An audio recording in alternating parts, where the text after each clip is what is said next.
এই হিন্দু হিন্দু জাতীয়তাবাদী রাজনীতি বাংলাদেশের মানে হিন্দু সম্প্রদায়ের একটা অংশের মধ্যে খুব পরিষ্কার ভাষায় ইনফিল্ট্রেট করেছে, তাদেরকে প্রশিক্ষণ দিয়েছে, তাদেরকে পেট্রোনাইজ করেছে। এই পেট্রোনাইজের একটা মানে সংস্থা ছিল ইসকন। জানবে এই এই ডিপ্লোম্যাটসরা আপনার বিভিন্ন নিয়োগে সরাসরি সুপারিশ এবং হস্তক্ষেপ করত। বিভিন্ন বড় বড় মানে কেনাকাটা, টেন্ডার, বিভিন্ন বড় বড় সরকারি কাজে তারা সরাসরি তাদের মানে তাদের সাথে সম্পর্কিত ব্যবসায়ীদেরকে তারা সুপারিশ করতো এবং কাজ পাইয়ে দিত। জাতীয় তথ্য ভান্ডার লুট হয়ে গেছে, এনআইডি কার্ডের তথ্য ভান্ডার লুট হয়ে গেছে, ড্রাইভিং লাইসেন্সের তথ্য ভান্ডার লুট হয়ে গেছে। এইগুলো নিয়ে কিন্তু এই সরকারের তদন্ত এগুচ্ছে না।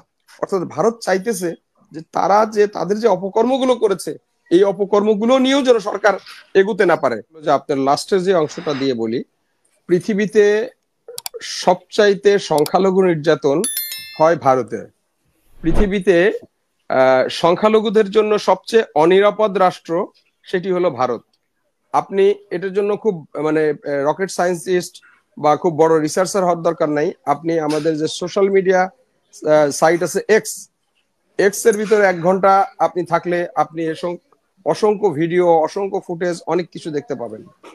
তো কাজেই ভারতের কোনো নৈতিক অধিকার নাই বিশ্বের অন্য কোনো দেশের সংখ্যালঘুদের নিয়ে কথা বলার, এটা অত্যন্ত পরিষ্কার।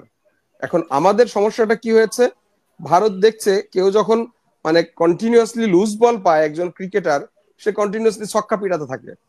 হ্যাঁ, আপনি যদি এর কাউন্টারে ইয়র্কার বল দেন বা ডিফারেন্ট বল দেন, তখন কিন্তু মানে বোলার একটু সতর্ক হয়ে খেলে, ব্যাটসম্যান একটু সতর্ক হয়ে খেলে।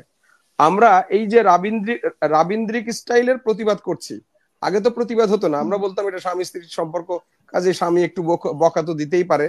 এখন উন্নতি হয়েছে, আমরা প্রতিবাদ করছি। এই যে রাবীন্দ্রিক স্টাইলের প্রতিবাদ, এটাতে ভারতের আসলে কিছু যায় আসে না। ভারতকে যদি থামাতে হয়, ইংরেজিতে একটা মানে প্রবাদ আছে, offence is the best defence. এখন পরিষ্কার রাষ্ট্রীয়ভাবে এবং সাংগঠনিকভাবে আমাদের বিভিন্ন রাজনৈতিক দল আছে, সামাজিক সংগঠন আছে, ভারতে যে সমস্ত সংখ্যালঘুদের উপর যে নির্যাতনগুলো হচ্ছে সেই বিষয়গুলো নিয়ে কথা বলা এবং আন্তর্জাতিক মহলে এই বিষয়গুলো তুলে ধরা। আমাদের অনেক প্রবাসীরা আছে, সেই প্রবাসীদের প্রতি আমি আহ্বান জানাবো, তারা যেন ভারতের এই সংখ্যালঘুদের উপরে যে সমস্ত নির্যাতন হচ্ছে এই নির্যাতনগুলো বিভিন্ন মানবাধিকার সংগঠন এবং আন্তর্জাতিক ফোরামে তুলে ধরে। আমাদের রাষ্ট্র হিসাবে আমরা ওআইসিতে, বিশেষ করে মুসলিমদের উপরে ভারতে প্রচন্ড রকম নির্যাতন হচ্ছে, ওআইসি সহ বিভিন্ন মুসলিম অর্গানাইজেশন গুলোতে এই বিষয়টা যেন তুলে ধরে। আমরা যদি এই জায়গায় যেতে পারি তাহলে ভারতকে থামাতে পারবো। এই রাবীন্দ্রিক স্টাইলের প্রতিবাদ দিয়ে আসলে ভারতকে থামানো সম্ভব না, এটা হলো প্রথম কথা। আর 2 নম্বর যেটা আপনি বলছেন যে ভারত এটা কেন করছে বা এটা, আমি এই জিনিসটাকে ভারত বলতে চাই না, আমি এটাকে স্পেসিফিক ভাবে বলতে চাই বিজেপি বা ভারতীয় ব্রাহ্মণ্যবাদ। ভারতের সাধারণ মানুষ বা সব মানুষকে ভারত বললে হয় কি, ভারতের সমস্ত মানুষকে। কংগ্রেস থেকেও সেরকম তো পজিটিভ নেগেটিভ মানে আমি আমি আমি আসছি আমি বলছি, আমি শব্দটা ব্যবহার করেছি কোনটা, ব্রাহ্মণ্যবাদ। কংগ্রেস কারা করে মানে ডমিনেট করে, ইভেন যারা বাম রাজনীতি করে তারা কারা ডমিনেট করে, সবই ব্রাহ্মণ্য সম্প্রদায়ের লোকজন। ওই ভট্টাচার্য, ওই ব্যানার্জি, চ্যাটার্জি, এই যে মানে ব্রাহ্মণ সম্প্রদায়, এরা এটা। অর্থাৎ আমি বলতে চাচ্ছি যে বিগত আওয়ামী বা ফ্যাসিস্ট শাসন আমলে বিজেপি ভারতে যে হিন্দুত্ববাদী রাজনীতিটা করে সেই একই ধরনের রাজনীতি বাংলাদেশে প্রচলন করার চেষ্টা করেছে। এবং বাংলাদেশে এই হিন্দুত্ববাদী, বাংলাদেশের যে আমাদের যে সাধারণ হিন্দু জনগোষ্ঠী ছিল তাদের মধ্যে একটি জনগোষ্ঠীর একটি অংশকে তারা হিন্দু জাতীয়তাবাদী, ভারতে যে বিজেপি স্টাইলের যে জাতীয়তাবাদ, যেটার মূল লক্ষ্য হলো যেটা মূলত আসলে মুসলিম বিদ্বেষী, হ্যাঁ, এই হিন্দু জাতীয়তাবাদী রাজনীতি বাংলাদেশের মানে হিন্দু সম্প্রদায়ের একটা অংশের মধ্যে খুব পরিষ্কার ভাষায় ইনফিল্ট্রেট করেছে, তাদেরকে প্রশিক্ষণ দিয়েছে, তাদেরকে পেট্রোনাইজ করেছে। এই পেট্রোনাইজের একটা মানে সংস্থা ছিল ইসকন। হ্যাঁ, এই পেট্রোনাইজের একটা সংস্থা ছিল ইসকন, তাদেরকে দিয়ে এই ফাংশন গুলো করানো হতো। এখন ভারতের যে রাজনীতি আপনি দেখেন, ভারত কি করেছে, ভারতের সাথে প্রতিবেশীদের কারোর সাথে কোনো সম্পর্ক নাই, চারিদিকে মরুভূমি। এই মরুভূমির মধ্যে একমাত্র মরুদ্যান ছিল বাংলাদেশ। হ্যাঁ, যার সাথে ভারতের সম্পর্ক ছিল। কেন সম্পর্ক ছিল? কারণ বাংলাদেশের প্রধানমন্ত্রী বলতেন, আমি ভারতকে যা দিয়েছি তা মানে ভারত সারা জীবন মনে রাখবে, এবং যা দিয়েছি মানে বিনামূল্যে দিয়েছি, এর প্রতিদান আমি চাই না। হ্যাঁ, এই যে প্রতিদান চাই না, এই কারণেই ভারতের সাথে এই সম্পর্কটা মানে আমাদের এই যে মরুদ্যানের মতো সম্পর্কটা ছিল। কারণ ভারত তার সমস্ত প্রতিবেশীদের কাছ থেকে শুধু নিতে জানে, কিন্তু প্রতিবেশীদের বিনিময়ে কিছুই দিতে জানে না। আমরা ভারতকে মানে সবকিছু দিয়েছি, বিনিময়ে তিস্তা নদীতে শুধু একটা টোকেন চেয়েছিল শেখ হাসিনা, যে তিস্তা নদীতে 1 ঘটি জল দাও। সেই 1 ঘটি জল তিস্তা নদীতে 15 বছরে আনতে পারে নাই। সবকিছু দেওয়ার বিনিময়ে, স্বামী স্ত্রীর মতো সম্পর্ক তৈরি করার বিনিময়ে, পুরো দেশটাকে তুলে দেওয়ার বিনিময়ে সে 1 ঘটি জল পায় নাই। কিন্তু ওই তারপরেও আমরা ভারতের প্রেমে, ভারতের মোহে আমরা গদগদ ছিলাম। এই কারণেই এই মরুদ্যানটা ছিল। এখন এরপরে যখন এরকম একটা ব্যাপার হয়েছে, তখন ভারতের লোকজন, ভারতের অনেকেই বলেছে যে না, এইভাবে একটা প্রতিবেশীর সাথে সম্পর্ক হয় না, একটা দলের সাথে সম্পর্ক করা উচিত না, সব দলের সাথে এবং বাংলাদেশের জনগণের সাথে সম্পর্কটা করা উচিত। কিন্তু ভারত তার সমস্ত ডিম একটা ঝুড়িতে রেখেছিল। এর একটা বড় কারণ আমি আপনাকে আজকে বলি। এখানে যে সমস্ত ভারতের মানে এম্বাসিতে যে সমস্ত ডিপ্লোম্যাটসরা থাকতো, আপনি নিশ্চয়ই জানবেন, হাসিন ভাই আরো ভালো জানবে, এই এই ডিপ্লোম্যাটসরা আপনার বিভিন্ন নিয়োগে সরাসরি সুপারিশ এবং হস্তক্ষেপ করত। বিভিন্ন বড় বড় মানে কেনাকাটা, টেন্ডার, বিভিন্ন বড় বড় সরকারি কাজে তারা সরাসরি তাদের মানে তাদের সাথে সম্পর্কিত ব্যবসায়ীদেরকে তারা সুপারিশ করতো এবং কাজ পাইয়ে দিত। এর বিনিময়ে তারা একটা মোটা অঙ্কের তারাও মানে এই এই মানে লাভবান হয়েছে। এবং এইখানে গত 15 বছরে যে সমস্ত ভারতীয় দূতাবাসে কর্মকর্তারা ছিল, তারা বিলিয়ন বিলিয়ন ডলার বাংলাদেশ থেকে তারা একইভাবে এই যে আওয়ামী আলিগার্করা যেভাবে লুটপাট করেছে, এরাও লুটপাট করেছে। এরা দেশে ফিরে গিয়ে এরা একটা নেক্সাস তৈরি করেছে। এই এই যে ডিপ্লোম্যাটসরা, এরা ভারতীয় সাউথ ব্লককে কন্টিনিউয়াসলি হাসিনার পক্ষে পরামর্শ দিয়েছে এবং সব ডিম একটা ঝুড়িতে রেখেছে। এবং এরপরে 5 তারিখে যখন মানে তারা এমন ভাবে করেছে যে হাসিনাই বোধহয় বাংলাদেশে সারা জীবন থাকবে, কোনোদিন হাসিনার পতন হতে পারে না। তো এই যে একটা ভারতের মতো একটা অত বড় দেশ, এত মানে তাদের এত মানে কূটনৈতিক দক্ষতার পরেও এরকম একটা মানে সব ডিম একটা ঝুড়িতে রাখা যে একটা বিপজ্জনক হতে পারে, সেটা তারা কখনো খেয়াল করে নাই। ফলে 5 তারিখে যে বিপ্লবটা মানে এই পতনটা হয়েছে, সেই পতনটা একই সাথে যেমন শেখ হাসিনার পতন হয়েছে, ঠিক তেমনি বাংলাদেশে ভারতীয় আধিপত্যবাদের পতন হয়েছে।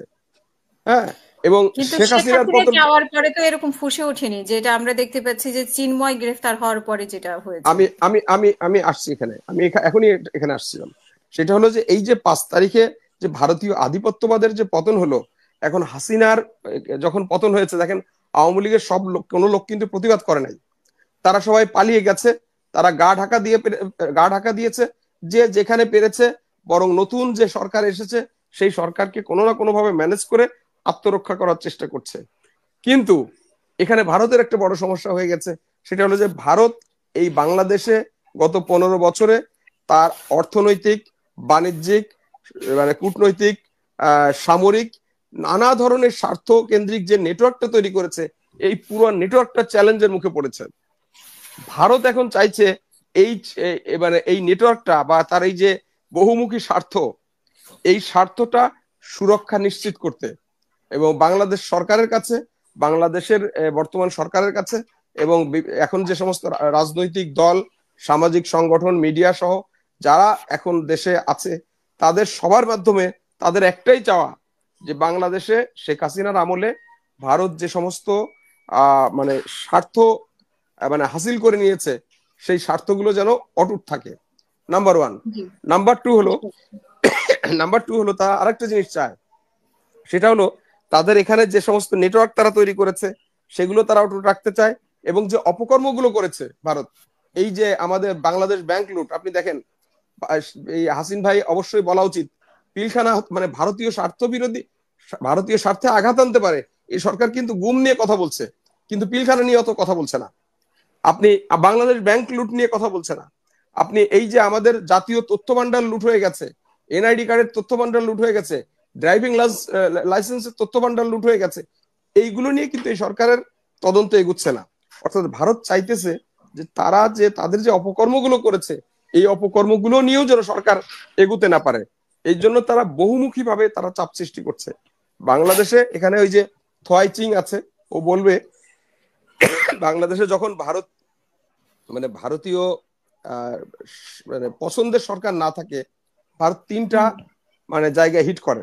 একটা হলো বাংলাদেশকে মৌলবাদী জঙ্গিবাদী রাষ্ট্র হিসেবে প্রতিষ্ঠিত করার চেষ্টা করে। 2 নম্বর হলো সংখ্যালঘু নির্যাতনের একটা আবহ তৈরি করে। 3 নম্বর হলো আপনার পার্বত্য চট্টগ্রামে তারা দিয়ে একটা হিট করার চেষ্টা করে। আপনার এই অনেকগুলো টক শোতে আমি পার্বত্য চট্টগ্রামের ইস্যু নিয়ে বলেছি।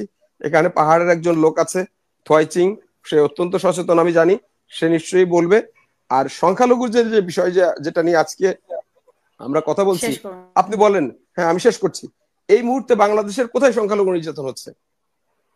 চিন্ময় কৃষ্ণ দাস ব্রহ্মচারী, তিনি বিগত 15 বছরে তার কর্মকাণ্ড ছিল সরকারি স্বার্থের আওয়ামী ফ্যাসিবাদকে, এবং তার অসংখ্য বক্তব্য আছে শেখ হাসিনার ওই ফ্যাসিবাদী শাসন টিকিয়ে রাখা এবং আওয়ামী লীগের এই যে বিভিন্ন যে মানে মন্ত্রী এমপি তাদের পিছনেই সে ঘুরেছে, তাদের জন্য সে কাজ করেছে।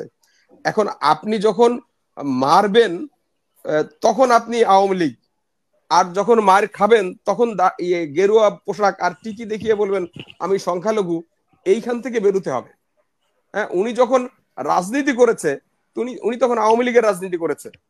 এখন যখন উনি মানে স্বাভাবিকভাবে পলিটিক্সে তো আপনি অপোনেন্ট থাকবে, আপনি সবসময় পলিটিক্স করবেন, পলিটিক্সের শিকার হবেন না তা তো না।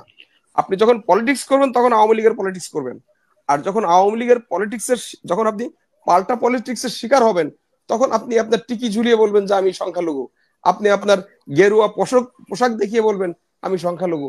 এই যে সংখ্যালঘু রাজনীতি, আমার একটা বইয়ের নাম আছে সংখ্যালঘু রাজনীতি, যেটা ইংলিশ ভার্সন আমি বলেছি দ্য মাইনরিটি কার্ড।